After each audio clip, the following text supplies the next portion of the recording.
What's up? How are you? Great. I just had a question on the Parshat.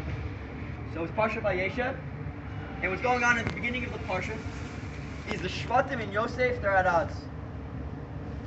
Yosef is going and saying things to Yaakov about the Shvatim. Shvatim are not happy. They don't like each other. It says, Perek Lamed Zayin, Pasuk Dalet, Vayurechav ki oto alaviyah. Shvatim see that Yosef was the favorite. They hated him. They weren't able to speak with him in peace. So Rashi comments, says, from their bad traits, we learn their praise. The fact that they didn't go over to Yosef and say, how are you doing, Yosef? I really care about you. While they had this burning antagonism in their hearts. That was praiseworthy, that they weren't having one thought in their brain and speaking to Yosef like they love him and having this burning antagonism in their heart. That's a praiseworthy thing, to not have that discrepancy. So what do you think, how do you think we should approach speaking to people that we don't like?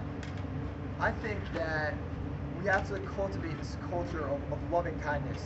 That one has to, no matter what the situation is, like who are we to judge? Everyone's created in time of him, and we have to be nice to everyone, no matter what. If we don't like them, or heard a bad thing about them, or they wronged us in the past, we have to accept everyone in the same way and create this equal approach to how we're supposed to receive people when we greet them, say hello, walk by, or just in general. We cannot be extreme and say, and this act.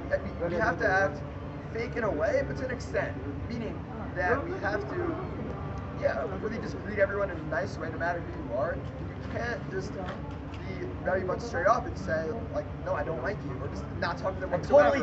I totally disagree. That's Gnevas Das. We have this concept called Gnevas Das in Judaism. And we should be straight up with people. We should approach people rather than having one thing in mind and just completely treat them differently. We should be straight up with people. I think that's the most productive way to deal with anyone you don't like. Because maybe you could figure something out. The Ramban says that we went to Galus because of this whole, we went to Galus in Mitzrayim because of this whole incident of them throwing Yosef in the pit. Imagine if the Shvatim went over to Yosef and said, this is what we don't like. This is what we don't like about you. You know, says, because I thought this was happening. Because I thought this was you guys what we really do. The Shvatim say, we were doing that, but we were pure intention, we were doing right things. Maybe if they had a conversation, then everything would have been good and we wouldn't have gone to Galus. You gotta be straight up with people.